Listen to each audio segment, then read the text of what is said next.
Tourette's podcast is not a medical advice show. It's a show about experiences. In the course of that, we may talk about medications or therapies or stories from the doctor's office, but don't mistake any of that for medical advice or direction. It's not. Get that only from people or places licensed or certified to give it. Not from a massively fun and action-packed podcast about our life experiences. Such as... I hit my pen against the desk and broke it. And then my teacher brought me over an extra pen. Then I broke that one. My teacher brought me over another extra pen. Then I broke that one. This is Tourette's podcast, made possible with support of the Tourette Association of America and part of the Geeks Rising Network.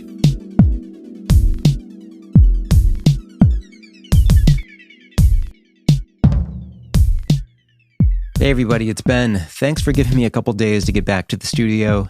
We're a couple days late on this episode. It's been travel and all the other fill-in-the-blank stuff that comes with the end-of-the-year holidays.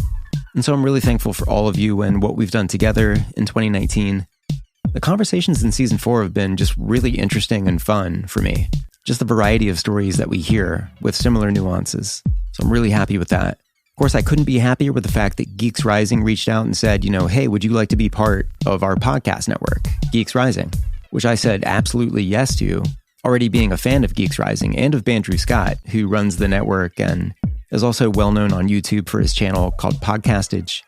So bringing Tourette's podcast to new audiences and just being a fantastic moral support. Bandrew, Heather, Logan, Zach, Malcolm, the Geeks Rising people are the best. geeksrising.com. And of course, I'm endlessly happy that the Tourette Association of America has become the primary sponsor of Tourette's podcast as of Season 4.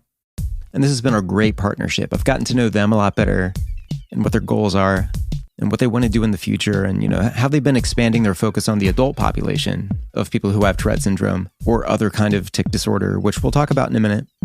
This is just a really cool community, which we'll also talk more about in a minute.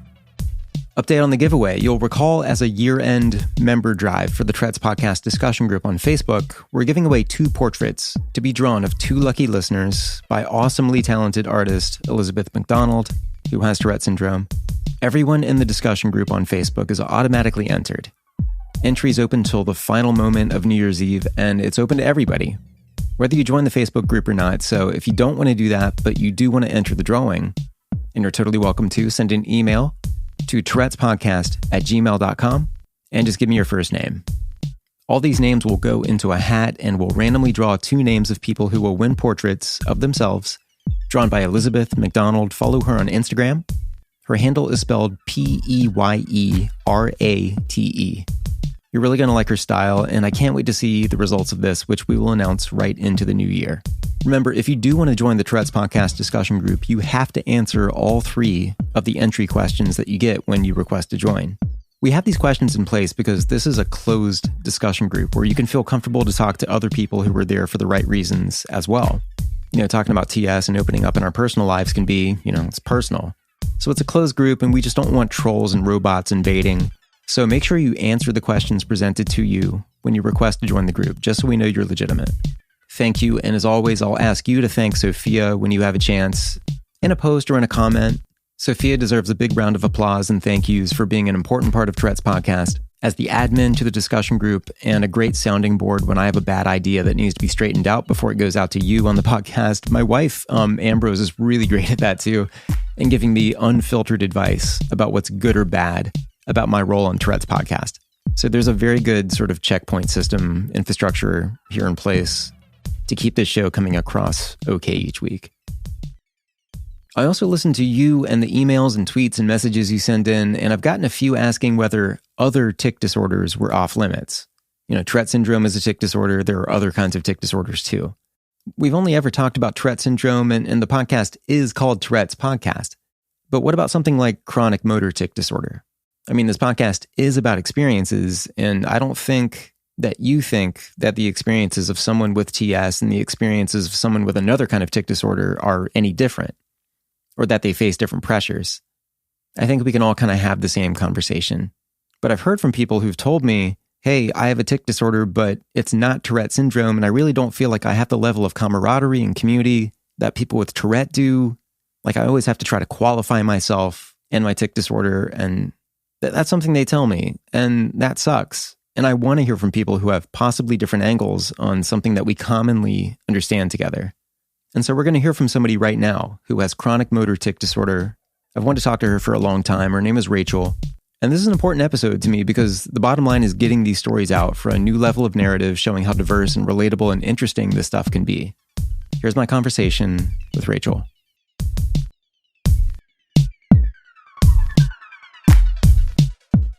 Yeah, so my name is Rachel Keener. I live in Texas, and I am a university student. So what are you studying in university, if you don't mind my asking? Yeah, so I'm studying biochemistry right now. Oh, cool. So, and I'm planning to actually teach high school science. So I also have a part-time job working at a high school as a tutor with students a couple days a week. Are you just kind of science-minded in general, or is this kind of like a family pursuit, or? I come from a family where we all kind of like science and math kind of stuff.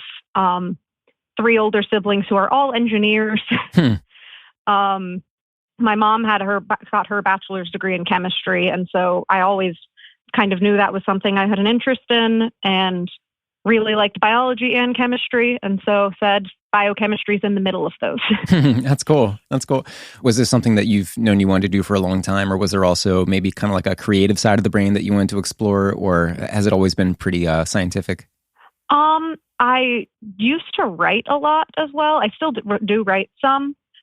So in middle school and early high school, I tried to write novels. I write more poetry now than I do like prose, and my poems are a lot more personal and almost like journally in the way I write them. And so I've gotten to like write through my experiences in poetry a lot. And even like about when I was first diagnosed, I started writing through about my tic disorder and everything in poetry. And that helped a lot for me.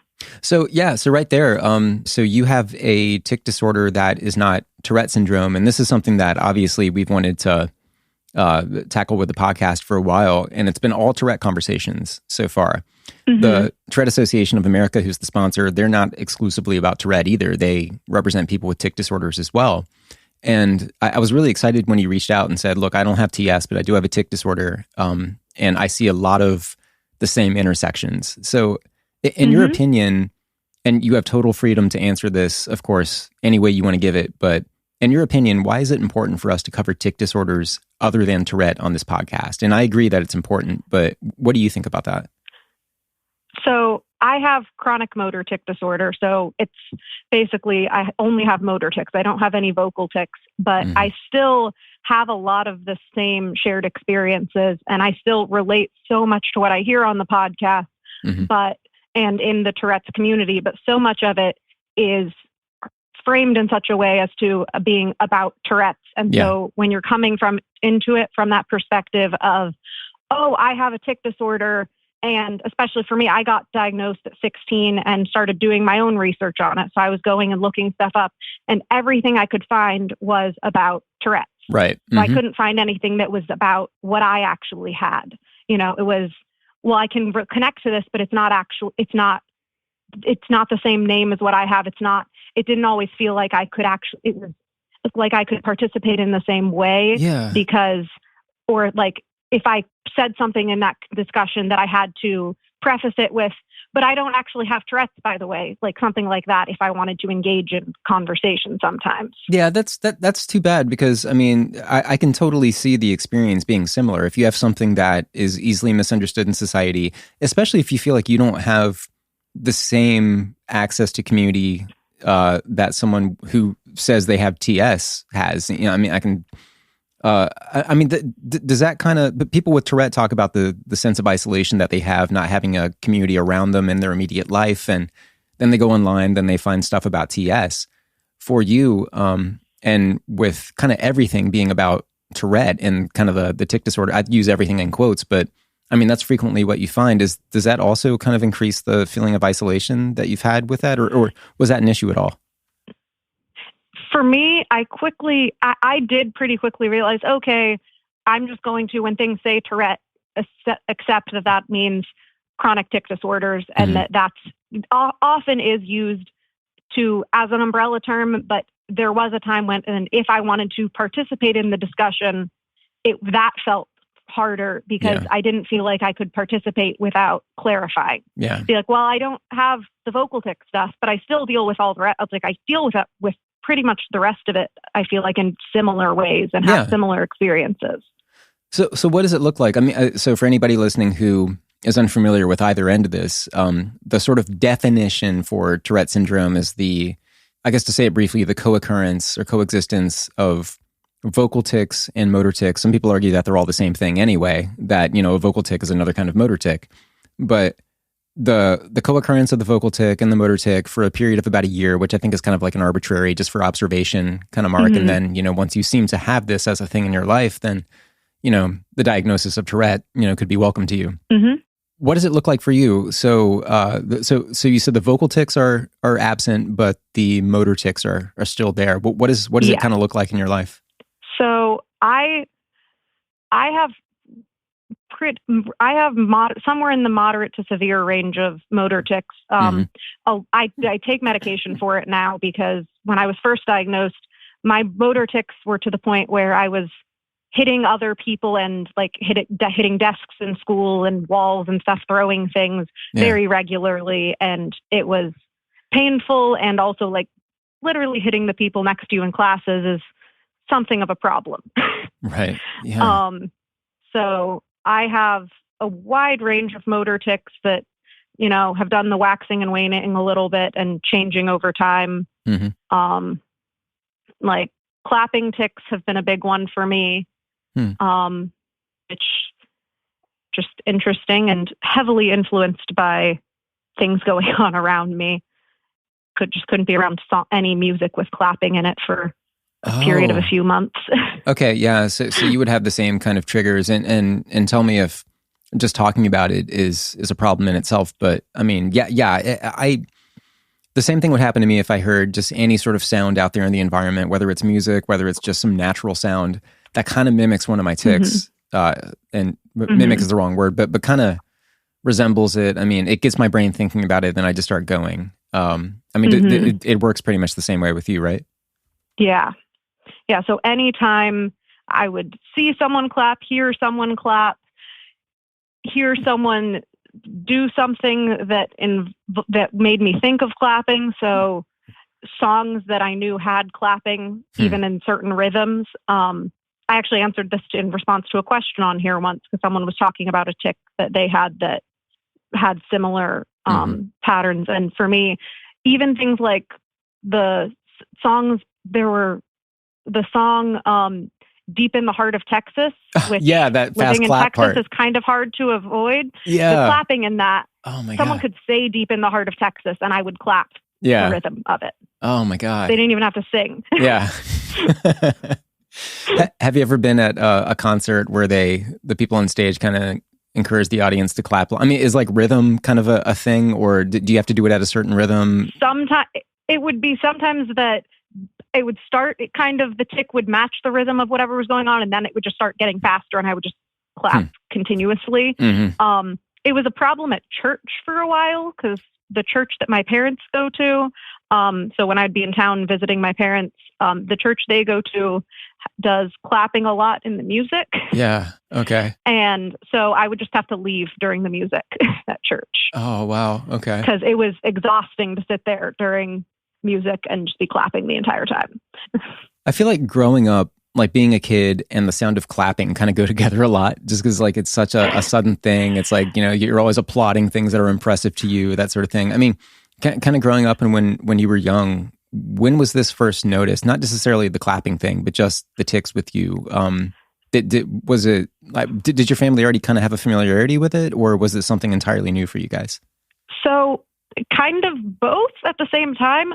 My family knew that in my family, I'm not the only one, even in my immediate family, who has tics. Okay. I am the only one who has a diagnosis of a tic disorder because no one else has ever got to a point where we felt it was something that required a diagnosis. Right. Okay.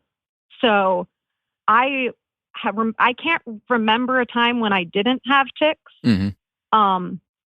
But they were a lot more mild, and my earlier tics were mostly shivers, and I've learned more listening to the podcast, things that I didn't realize were tics. So some things that I just thought about more. I've had jaw movements that I just thought were an odd habit of mine that I realize now were tics, but now are tics. I still do those ones. Ooh, I've totally and had the ear that. popping tic. Oh my God. Okay. So we overlap a lot. The ear popping tic. Yeah. I don't remember a time without doing ear popping all the time. I just thought that was something people did. Yeah. And didn't know that wasn't normal. There's a lot of that. I mean, there's a lot of just things that I don't necessarily have much of a frame of reference for outside of myself that I assume are just things with everybody else in the world. And I probably still have a list going of things like that. It wasn't until, I think I talked about this maybe in season 3, might have been this season, but it wasn't until I just kind of asked the question about certain things I was feeling where everybody was like, I have no idea what you're talking about. I think it's something that, so the MTS thing, which I guess is mirror touch synesthesia, I don't have that exactly, but if I see a certain kind of pain on TV, like someone getting their blood drawn, like with a needle, or, someone kind of falling and hitting their elbow, or just something like that. Not necessarily like Game of Thrones type violence, but just little things like that would give me this pain in my sort of upper thighs and just this real weird sensitivity. And exactly when those things would happen, I would just kind of hold my breath for a second if I knew something was bad was about to happen, because I didn't like that feeling. I would kind of look away from the TV in the same way that other people kind of recoil from scenes of violence on TV, but they don't experience the same thing that I just described. And that's the kind of thing where I'm like, I just figured everybody else in the world does this. And when you talk about it and you realize that nobody else does it around you, that's, kind of where, okay, well, what is this? What does that mean? What, is this related to anything else I have going on? Does this overlap with my TS or my tics or my anxiety? Or what is this? What is this weird sense of suspense that I feel? And it's really kind of, life-changing is too big of a way to say it, but it does kind of recalibrate when you find something about yourself where you're like, wait a minute. It kind of the perspective. It almost changes like your perspective of how you observe, how you think about those things. Absolutely. Yeah. I mean, so coming into the diagnosis, did that, and again, your diagnosis being chronic tic disorder, not something that is named Tourette, but I mean, again, the same life experience and all that we're all having. What did that do to you? Did you feel weird about it early on? I mean, do you remember being conscious of this thing being different from what everybody else has? So it was the summer before my junior year of high school that I started getting, my tics got to a point where they were becoming extremely, becoming more painful, more noticeable. To a point where we said, okay, this is something we need to look at. Because before that, it had been, well, my dad has tics. Two of my brothers both of my brothers have tics. It was, we didn't have the word tics for it. It was just, well, it's those things we do, but theirs were, it's those things we do, and that it's fine. And so it got to a point where he said, okay, we should make sure this is just a thing you do. And so it took, when I first went to my primary care doctor, she said, she actually said, I think this is probably Tourette's. Because she didn't really know the distinction between Tourette's versus other chronic tic disorders. Sure. And then I went home and did the research myself and said, okay, well, I don't have any of these vocal tics, so it couldn't be the one that's called Tourette's, but there is a word for it without vocal tics, so it'd be chronic motor tic disorder. Right. And then when I went to a neurologist after an EEG to make sure it wasn't epilepsy, he said, "Yep, you have chronic motor tic disorder." And so even before I officially got my diagnosis, I started having a way to say, "Oh no, this is not voluntary; it's a medical condition." Before I had the name, even before I got the name, I knew it wasn't something that I was choosing to do or could stop doing. And I had, because it got bad at the point it did, I did have the benefit of a doubt in a way from the people around me, that the people at my school knew that I knew what kind of student I'd been before, and knew that I wasn't just suddenly starting to be disruptive on purpose or hit other people on purpose or something. And what age is I'm this? very grateful for. So I was 16. Okay. I had some of the benefits of I did pretty well in school, and so I had that benefit of not immediately being seen first for my tic disorder because people knew me before that. Before that was a noticeable thing. In kind of a different way, that's sort of what I was up against so me kind of hiding my tics, and I'm not saying I was always successful at it, but in terms of keeping people in my life, and this is sort of the old me, keeping people in my life at the workplace, friends, that kind of thing, from knowing that I had Tourette Syndrome because I was worried about it and scared about it. Doing that, it was, I think, the wrong choice for me to make, but doing that did at least, even though I was living a life of hiding, and I think that probably rippled into other sort of, social difficulties that I have, that sort of thing. But I guess putting myself out there as someone who don't worry about what I got, worry about my skills or that kind of thing. And me kind of having a chance to kind of do my job and prove myself without them thinking about TS, I think kind of brought me to a similar place to where once I was able to start talking about it or felt good enough to start talking about it, they had already kind of known me at that point. And I'm not saying that was the right way to go about it, but it was a way that I think kind of served me a little bit. I wasn't ready to talk about it yet, and I would never pressure anybody to talk about something that they're not ready to talk about yet. Yeah. But I think once I did start talking about that, it did kind of help them kind of also kind of retroactively see me in a different way. I don't know what that did, but I do know just kind of me being there as the person and then, he also has this thing that he's dealt with.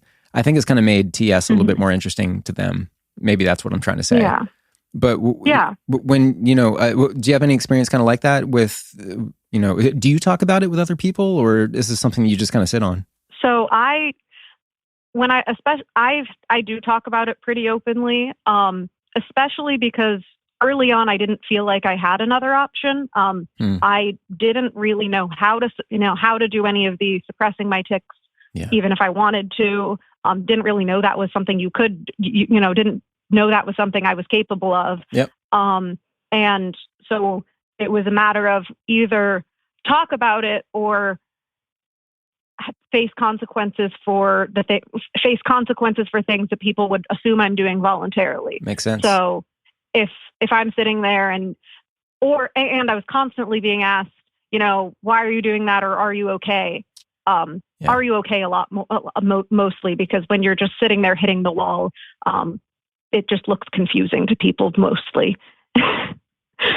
So I never felt like I had, even if I wanted to, I didn't really have the opportunity to hide it.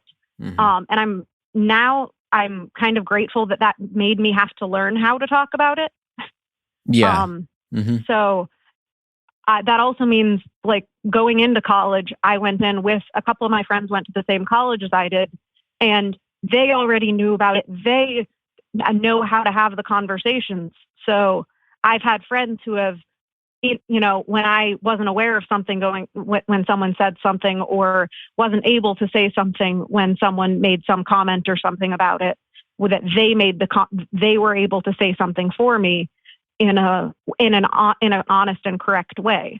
So when they're able to correct, they can advocate on my behalf because they actually know what's going on. Yeah. And that's been really cool.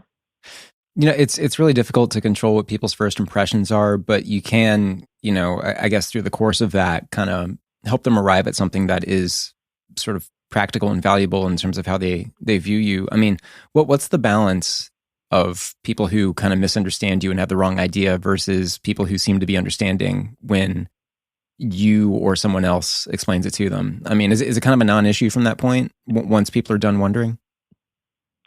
In general, I would say it's usually a non-issue. I've had a few circumstances where it's been more problematic, but those have usually been with specific individuals who were looking to make it be an issue themselves. Yeah. And so that was just a circumstance of, okay, that's not a person I really care to be around, or nothing to do with where you. I don't have or circumstances where I don't have the opportunity to explain. So if I'm in a lecture hall with 100 students, and I tick and I'm hitting the desk some, then they're just going to kind of look at me and I'm just going to shrug. What about travel, that kind of thing? I mean, do you fly? Is that much of an issue? Airports, that in places where the people are encouraged, if you see something, say something. I mean, environments like that. Yeah. So the first time I flew after I was diagnosed, I was very paranoid about it and concerned, which was very weird for me. I've grown up flying ever since I can remember. I grew up outside of the States because my parents were missionaries. And so I grew up in Panama and we would come to the States to visit extended family. So I don't remember a time that flying didn't feel normal until I was diagnosed. And so it was a very new feeling that it was for it to be stressful. Yeah. But then the first couple times after I was diagnosed, I did everything I could to try and suppress my tics. It was a little while after I'd been diagnosed, and so I'd learned some ways I could kind of hold them in. And since then, I've just gotten a little more comfortable with it again, and I haven't had any I haven't had any issues with it. And so I think just being more comfortable and not keeping myself from getting overly anxious has helped. Yeah. Because when I've been more anxious doing it has been when I've ticked more and been when I've, been a little more concerned about what might happen.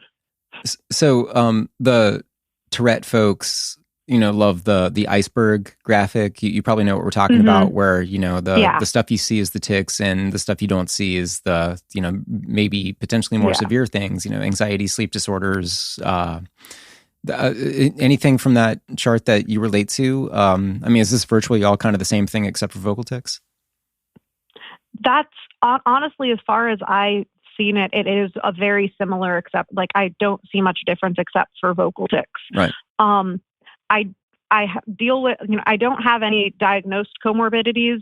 I feel like I have a lot of OCD tendencies and some behaviors and I deal with executive functioning issues at times. Yeah. And sleeping is sometimes an issue for me. I found some ways around that to make it easier, but falling asleep and staying asleep have been struggles for me at times. Yeah. What's the issue with falling asleep? Is it just you can't turn your brain off? Yeah. Yeah. Yeah. Finding a way to keep my brain calm enough that it will let me fall asleep. And I've tried to find things that I can kind of focus on but in a way that will still let me fall asleep while doing it. It's so hard to do because, I mean, thinking about nothing is still thinking about something and concentrating on something. And, trying to think of something boring is something else. And maybe you can put some boring music on in the background or something soothing that kind of lulls you away. But I don't know how to do it. I mean, I know that when I sleep, it happens. I know I've gotten sleep in my life. I don't exactly know, other than being just completely exhausted to where I surrender. I don't really know how I do it. It just kind of comes and it happens. It's not consistent. It's not anything I can really rely on. But how do you have any strategies or thoughts on that kind of thing about sleeping when you have a brain that won't let you go? There are a few different podcasts actually that I listen to sometimes that I've found something that is engaging enough that it'll occupy my brain, but not so much that I am so devoted to it that I can't fall asleep. Yeah. So there are a few different podcasts that I've learned I like that are in that middle zone that listening for 15 minutes or half an hour, I'll get to that point where I can fall asleep. Yeah. There's that podcast called Sleep With Me that it's kind of designed to kind of lull you to sleep. It's sort of a bedtime story type podcast. And it's kind of funny because he reads this bedtime story that he writes himself, and he kind of does it in this kind of droning voice, kind of monotone after a while, and it kind of like works with your mind and kind of like, ramps you into sleep. But what he says is so interesting to me that I stay up and listen to it. So I had to kind of like throw that one out, at least as far as like, this is going to help me sleep. The intended purpose of this podcast is too good to sleep to. I've put on some other droning things in the background, air traffic control conversations. I remember you saying that in one of the episodes. I thought that was really interesting. It kind of hits what you were talking about. It engages your brain and there's something to it, but it's not so interesting that, I'm with it. It's just kind of something that's going on in the background while I try to sleep. I kind of have this like analogy that these are memories that I feel like maybe a lot of people have in different ways, but I can remember being a kid and maybe it's a holiday or something like that. And we have other family over, there's stuff going on in the background, but I'm exhausted from whatever it is. And I'm on the couch in the other room, but you can hear the TV, 2 rooms away. And it's whatever. It's like the Macy's Thanksgiving Day Parade or something like that. It's just, you kind of know what's happening. It's just kind of like part of the noise. And I'm able to kind of comfortably calm down and sleep in kind of a chaos like that. Even if there are people talking in the background, it's just this kind of mesh of noise. And that kind of helps. But the second it gets interesting, I am wired. See, for me, people talking is one of the things that if there's like a conversation going on and multiple people talking, I can almost never fall asleep with it. That keeps me awake. Even if it can be the most boring thing on earth. Yeah.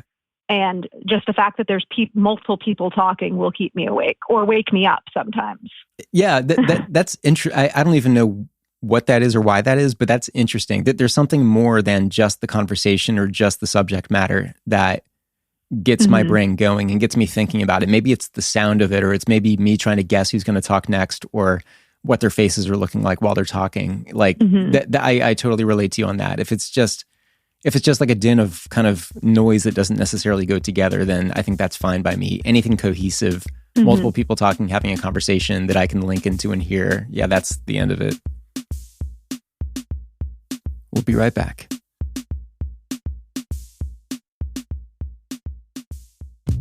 The Tourette Association of America is the premier nonprofit working to raise awareness, advance research, and provide ongoing support to those with Tourette Syndrome or tic disorder.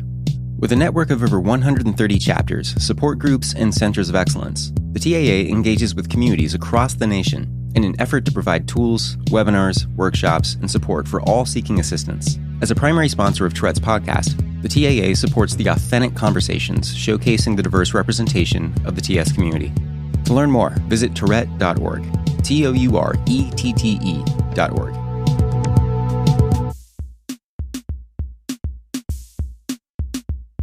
Is there anything else unique about your experience having a chronic motor tic disorder that you think, deserves unique attention? There's one thing I can think of that I don't know if I've ever heard of anyone else having specific motor tics like this, and that I don't know that anyone with just motor tics might have had this experience. So I, despite only having motor tics, have actually ticked words before, because I know a little bit of American Sign Language. I've actually ticked in ASL before. Interesting. Okay. And my tics really like to learn whatever I'm learning. And so when I started learning basic amounts of ASL, I started ticking hello and thank you and good morning. And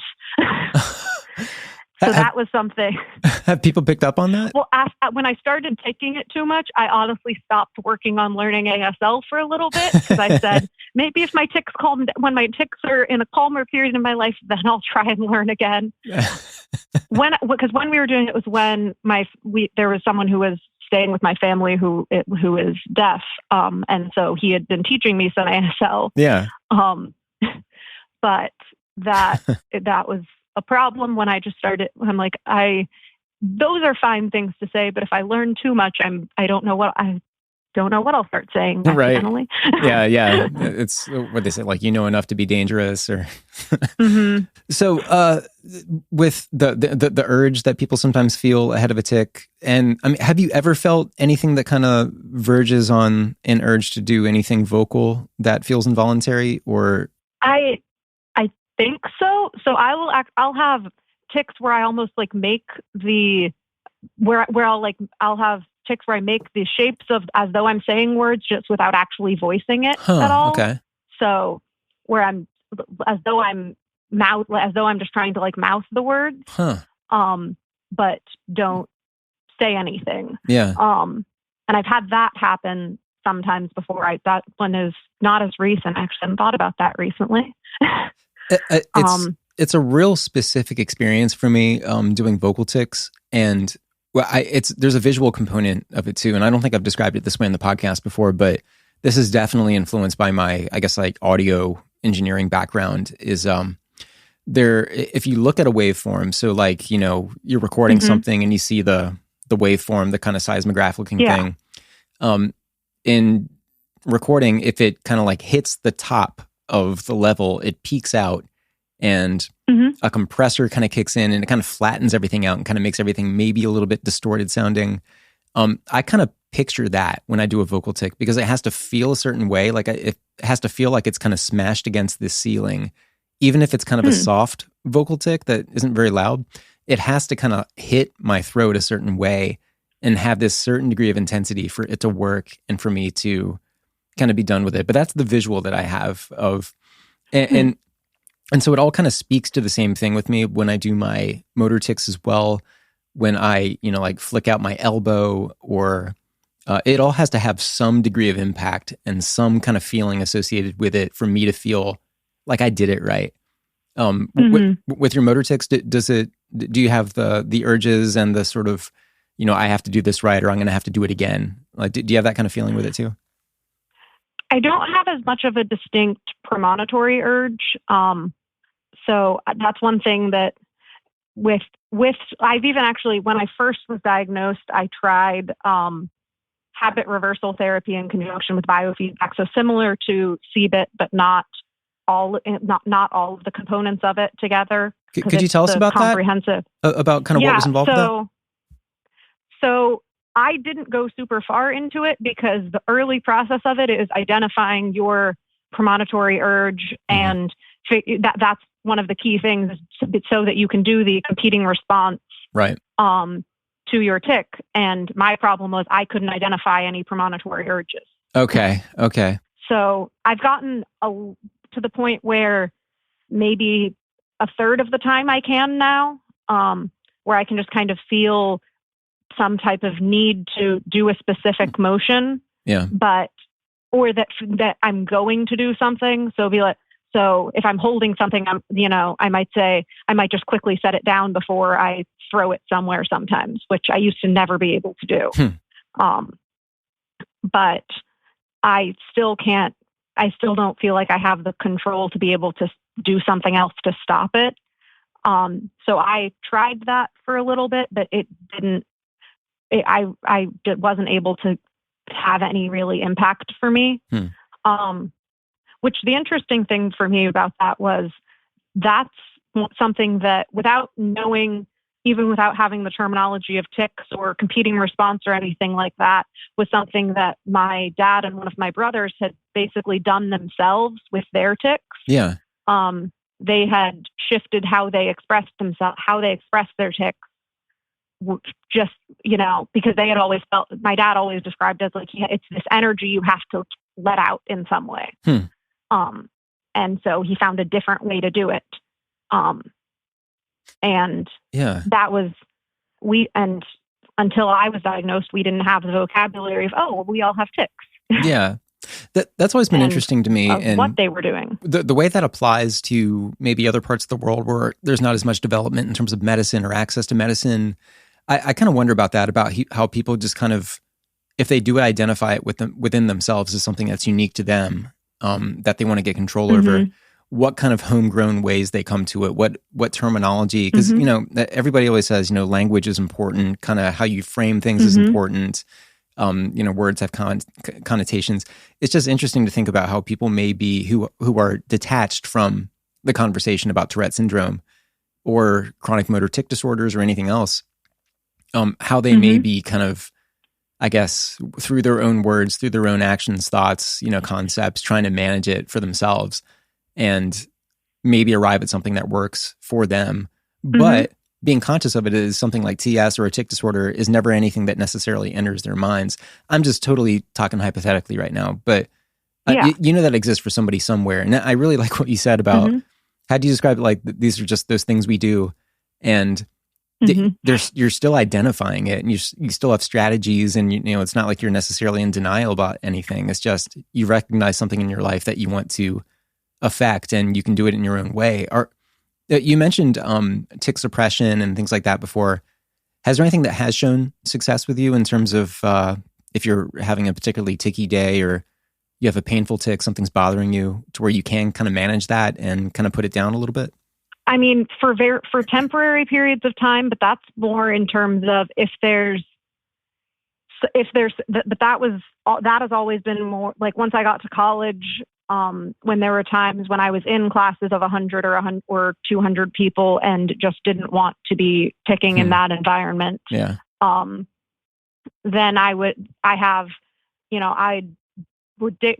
do things that were not as helpful in the long run, because I would still tick. It was just the short term suppressing it so that it didn't happen then. And usually my suppression involved digging my fingernails into my hand, which just made it more painful in the short term and the long run. Yeah. But honestly, for me, finding ways to make sure people around me are aware of it. Because if it's something I can do more comfortably, I'm just more at ease about it in general. Yeah. And avoiding things that I know specifically make it worse. Which for me meant stopping drinking caffeine all the time. Yep.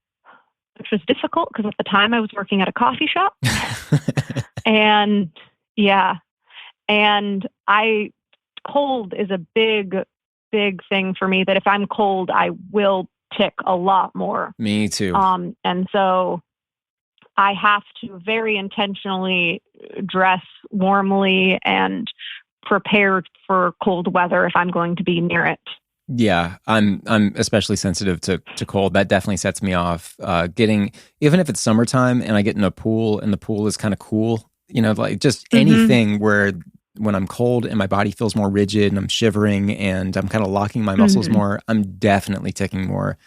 And the risk that I guess I run in that time is I'm more tense. I have maybe a greater likelihood of causing myself pain or injuring myself or something just because I'm so tense about it.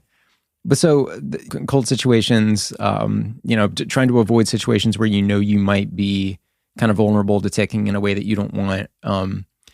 Is there anything else that seems to help you? Because what you said earlier about being in an environment where there's not as much pressure, nobody seems to care because people are educated, they know what the score is. The way that can interact with your anxiety, your sense of suspense and all that, and the self-consciousness.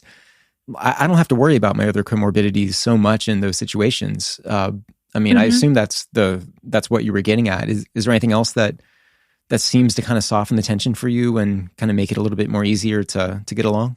The other thing, if I can get really focused in something, I find I don't tick as much. So the time when I feel like that's most noticeable is in university when I'm taking exams. Because right before an exam, I am ticking more noticeably than I am at any other time in classes. And then within 5 minutes of starting the exam, you won't see me tick until I turn it in, probably more than once or twice until I turn it in. Wow.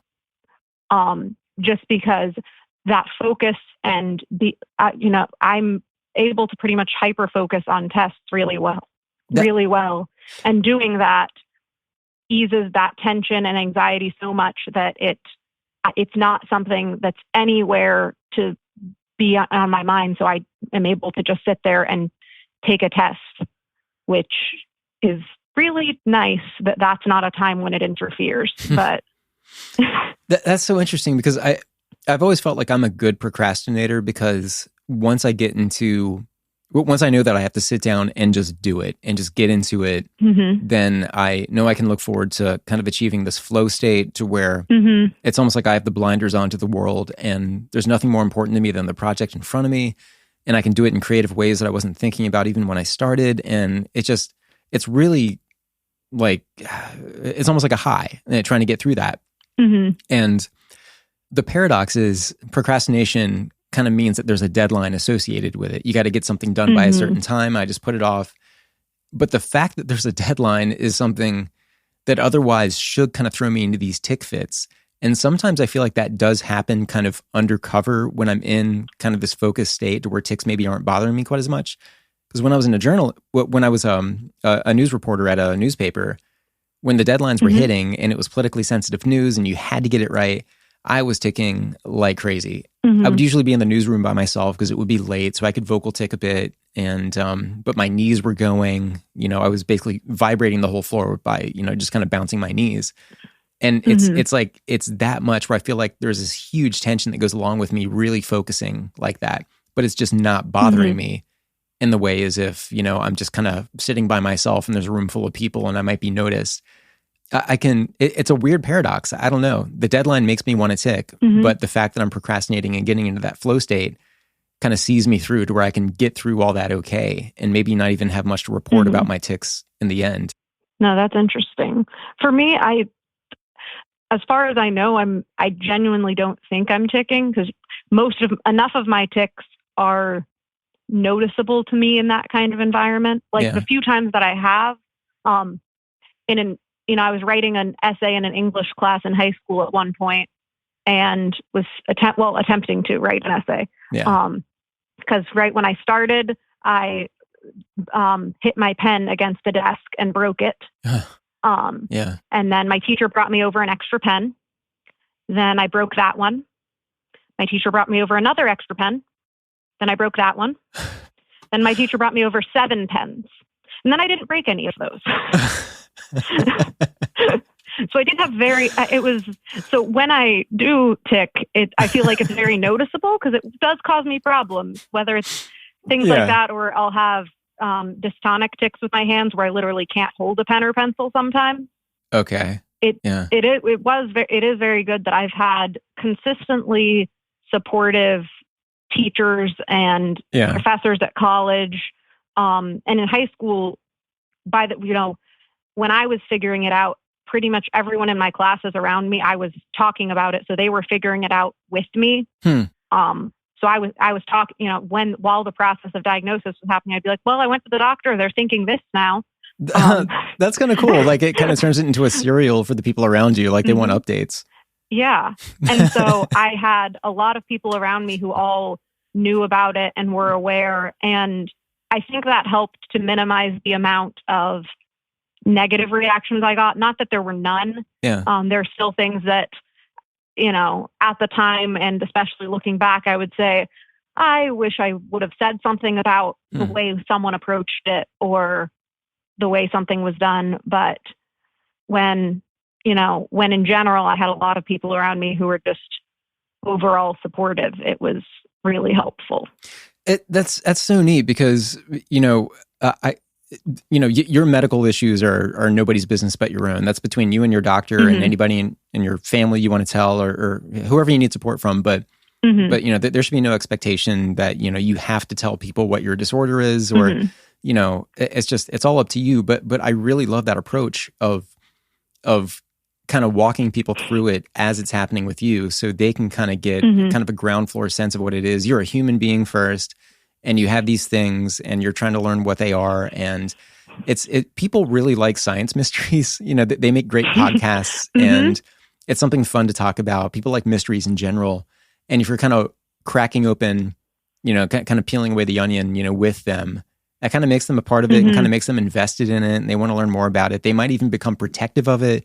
They certainly want to talk about it with other people if that's okay with you, it's just, and there's almost nothing more sensational than Tourette syndrome or a tic disorder or just something that generally people have a hard time wrapping their heads around or historically have. And I think that's kind of a great hack for this whole thing of, and I guess the thing is like a lot of people are diagnosed when they're little kids and they may not have,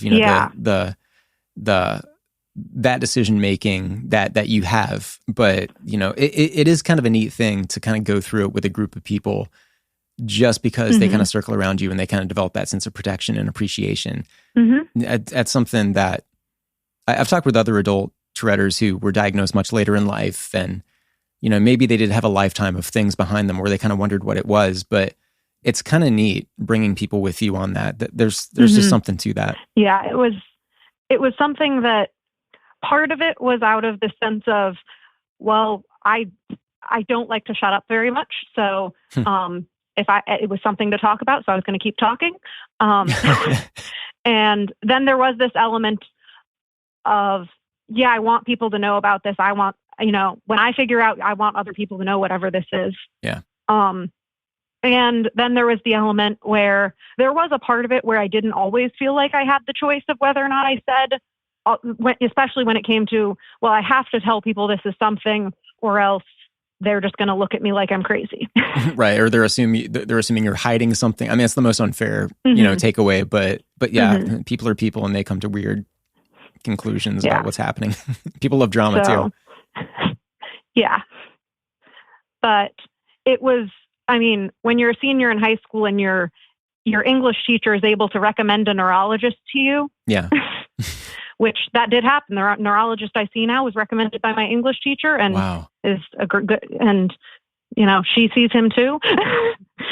Man, it's amazing to have that sense of understanding in the classroom. Yeah, and in high school, once I got an official diagnosis and knew that if I wanted to or felt like I needed to, I could have sought out some type of official accommodations and things like that from my school. Yeah. I didn't feel like I needed to at that point because I knew I had this network around me where they all knew and were understanding of it. Yeah, fair enough. If you feel good, And then I got to college and said, okay, this is a lot bigger, a lot more people, and I need a convenient way to tell professors that if I hit something or clap, I'm not just trying to disrupt their class. Right. Yeah. So, or if in lab I say I can't do something, because that is one issue with, especially as a science major, a lot of labs with things that if I throw hydrochloric acid, it's a lot more of a problem than if I throw a glass of water. It might be having a way to connect with professors and things. That college was when I decided to seek out those official accommodations and everything. Is there anything professionally that you want to do that ties in with tics? Well, right now, what I'm thinking I most likely want to do is to teach high school. Yeah. And so I have thought about the ways that what I'll do in circumstances where, in regards to telling students and things like that. And I want to come out of that. I don't want my students to come out of that in a way that they don't feel where they don't feel comfortable with it and aware of what it is. Yeah. And even now, I already work I have a part-time job at a high school, and so I already am working face-to-face with students as a tutor in a college and career readiness program. Yeah. And so I've already had those opportunities where I've ticked while working with them, and they've basically said, "What's that?" And I've already gotten to explain. And generally, when I do that, they move on. They're like, "Okay," and we keep going.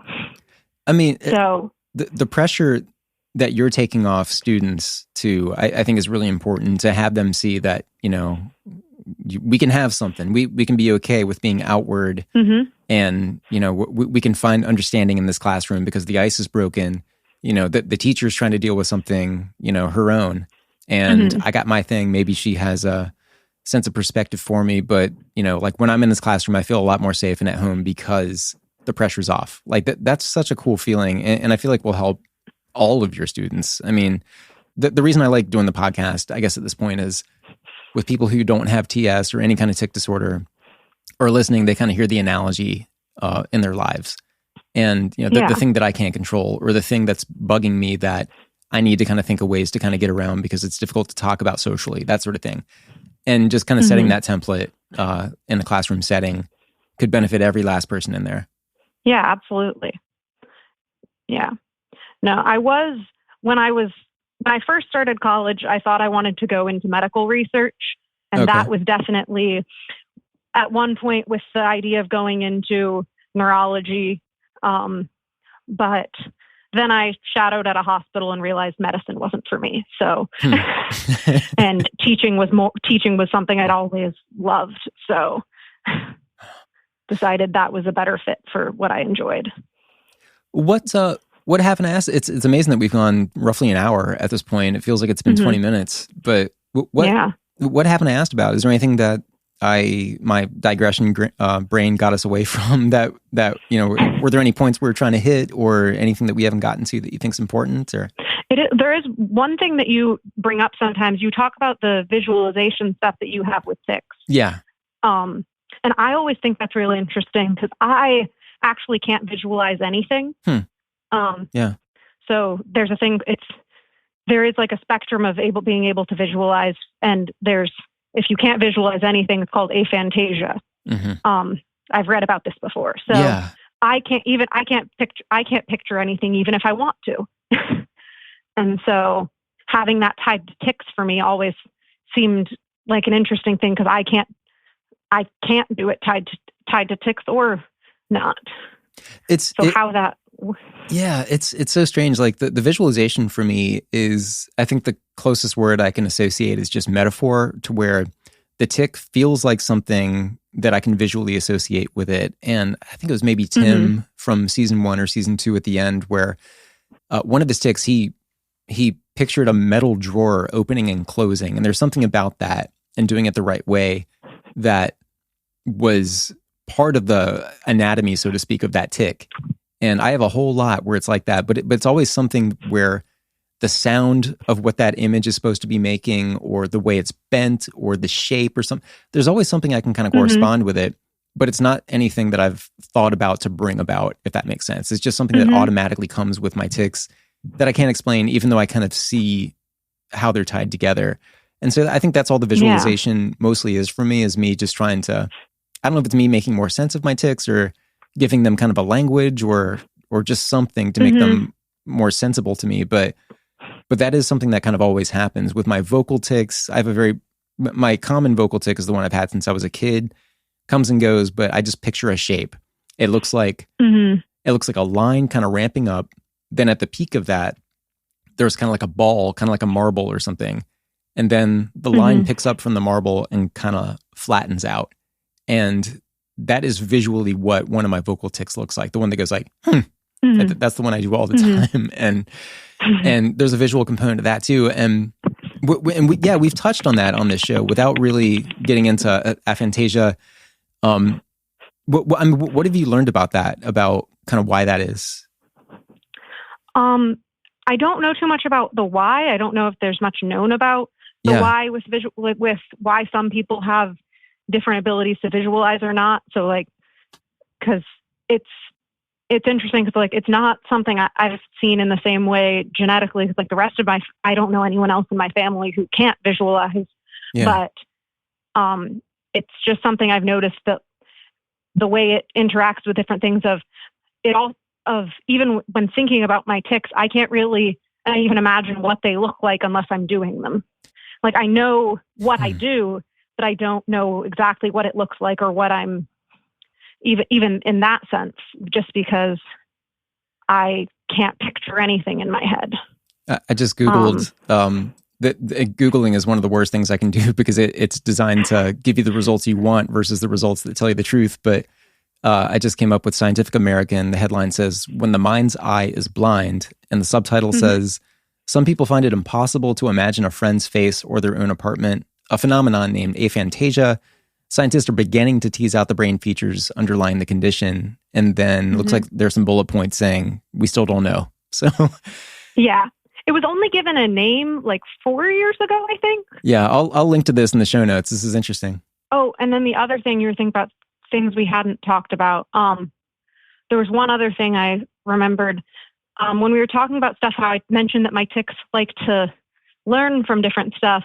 One thing I've realized is that if I hear about someone else having a tic that I don't have, my tics, I almost anthropomorphize them when I talk about my tics. It's my tics totally. like to try that tic out and see how well they like it. And if they do, then they'll just keep doing it. So I'll see someone else do it. That's actually my clapping tic first started when shortly after I was diagnosed, I was looking up videos on YouTube with Tourette's and things like that. Mm-hmm. And there was one where someone was talking about their different tics, and they mentioned they had a clapping tic. And I remember looking at it and thinking, wondering how someone would have a clapping tic because it seemed too coordinated of a movement to do. And most of my tics at that point were very uncoordinated and very jerkish movements. Mm-hmm. And then I think it was a week after that I remember having a clapping tic. Wow. Wow. And since then I've had regular clapping tics. But even things like sometimes listening to the podcast, I very much enjoy it, but when people describe their tics, I'll hear one and be like, oh, dang it, my tics are going to try that. That's the danger. Maybe I need to put a new disclaimer at the front saying, if you got TS, you just proceed as you wish. You're going to be hearing about TS. Think about what that might mean for you. It's worth it for me to hear the common experiences, even if it means my tics might pick up something new. Yeah. Yeah, that's kind of the ultimate message of, you decide what's right for you in this moment. Mm-hmm. But, a lot of people, when people write in, sometimes parents write in, they'll say, my kid was just diagnosed. He's 7 years old. Is it worth it going to one of these conferences? I'm worried that it might even add problems to him. He can get new tics. And me speaking from very few experiences of going out in the world and interacting with other Touretters, and then I just have this podcast to cite other than that, is it's worth it to have that sense of community, to have that sense of context for yourself, and to just have something to kind of link to so you don't feel as alone in the world. I mean, I feel like that's a huge thing when it comes to depression, anxiety, just things that can kind of feed that, even if you have kind of a kind of a chemical lean on that type thing. It's worth it. Yeah, worth it to surround yourself by people who speak your language. Yeah, absolutely. I've gone to a Tourette support group near me. And even going to it, I knew I'm going to be I anticipated that I was going to be the only one there with a chronic tic disorder that wasn't Tourette's. But which was the case. I've yet to meet anyone with a chronic tic disorder that isn't Tourette's. Or at least that has a name for it. I know some people say, "Oh yeah, I have some tics." Mm-hmm. And that's the same case as my family members as well. But I going to a support group was the first time I met other adults with tic disorders, because I'd met one or two teenagers through various things, but there were two other adults who both had Tourette's, and that was the first time I'd met anyone else. Wow. Well, I got to say, just to kind of put a message on this in the end, is I'm totally not down with the fact that you feel like you have to kind of put an asterisk on your experience when you're seeking community within the Tourette community. I think that you should be as welcomed as anybody. I do kind of feel, for all intents and purposes, our life experiences are very, very similar when it comes to kind of figuring this out. And I mean, that's kind of the bottom line for me. I don't necessarily care about the definition differences in this. I just, hope we can all get through all this kind of as happily as we feel we can, and feel as supported as we feel we can. And I just don't see a difference to where it's like, I feel like I need to know that you don't have Tourette syndrome. When you first when we first talked to each other over email, it's like, of course I want to hear about your experiences. This is something that we haven't really done yet on the podcast. For one, just because it's, Tourette is in the title and a lot of people reach out who have Tourette syndrome and nothing else. But with this being so linked, and I'm sure a lot of the answers kind of going to the same place, a lot of the science, and, I don't know what it is, the difference with the vocal tics and all that. And again, with some scientists saying it's all one thing anyway, you're ticking, it's just you're ticking from your throat. But I don't know. I hope you do feel like you have community with at least the podcast or with the discussion group, or, kind of wherever, because again, it just all feels like the same thing. I haven't run into any difficult questions where I feel completely alien from you. There are things I learned from you, things that you brought to the conversation that were new, that we haven't really hit before, like aphantasia. But I mean, I don't feel completely removed from your experience. So I think for me, the most important thing with my tics has been finding those ways to educate those around me and building that support around me. So that because if you're able to do that, if that's something you can, if you have that community around you, then it becomes something that's not a big deal. Even when if you're having a bad tic day, you can just mention it, and it's not something that's this big thing. It can just be something that's, oh, okay. Right. And if you can make it something that's shrugged off, then then you can get it to where people look past it. And I think that's the goal, where it's not the focus of everything. I was just thinking, and I realized one thing that we didn't talk about earlier that might be good to add is that about my tic where I would mouth words, specifically, I would always mouth swear words. So I thought that might be just an interesting thing to add, that it was an almost like coprolalia-like tic, even though I don't, again, have vocal tics. I do have copropraxia as one of my tics, so I have the middle finger tic mostly. But yeah, I thought I'd add that in there so that could be added to the conversation along with that.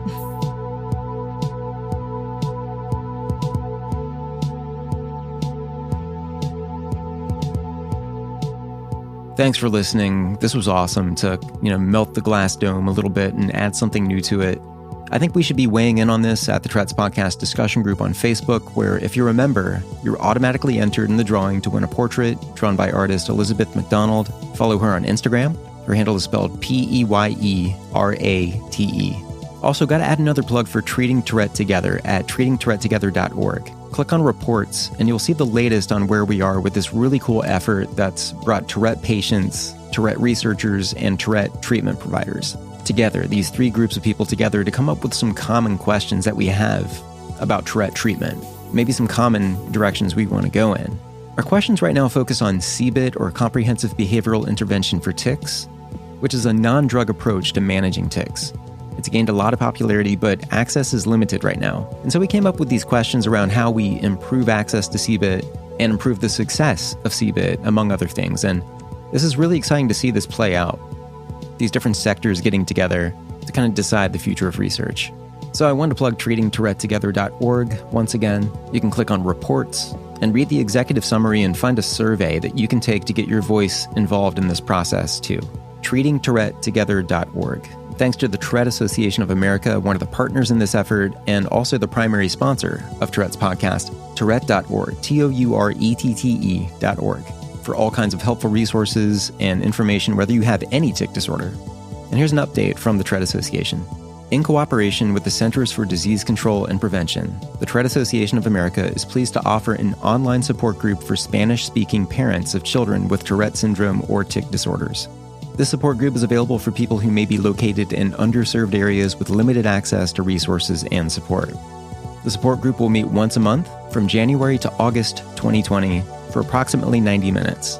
In order to participate, the only equipment you will need is an internet connection on a computer, iPad/tablet, or similar device, and a working microphone. A webcam is not necessary, however, you will be able to see the moderator and are invited to join the meeting using your webcam. So that's a great update from the Tourette Association of America. Online support for Spanish-speaking parents of children with Tourette syndrome or tic disorders. I'll link right to this at Tourette.org, and Sophia always posts these links up in the discussion group too. You can also find a calendar with free events. For example, January 7th, I'm seeing here, there's a free webinar, ADHD and Tourette syndrome. There's another webinar January 16th focused on adults with TS, transitioning care to adulthood. So you can find all of this and a lot more, once again, at Tourette.org. All right, so we'll be back in a few days with another episode. We'll be in a new year at that point, 2020, and I'll be announcing the winners of the giveaway. We'll see you next week, and happy holidays, of course, whatever you celebrate. And if you don't celebrate anything, that's cool too. Hope life's good for you, and I hope all of you have a good new year. If you can't find what you're looking for, or have a question, or want to share any news with me, or just say hello and introduce yourself, that's my favorite kind of email to get. You can send that to tourettespodcast@gmail.com. All right, everybody, thanks again. We'll be talking to you in just a few days with our giveaway winners. Thanks. This is Ben.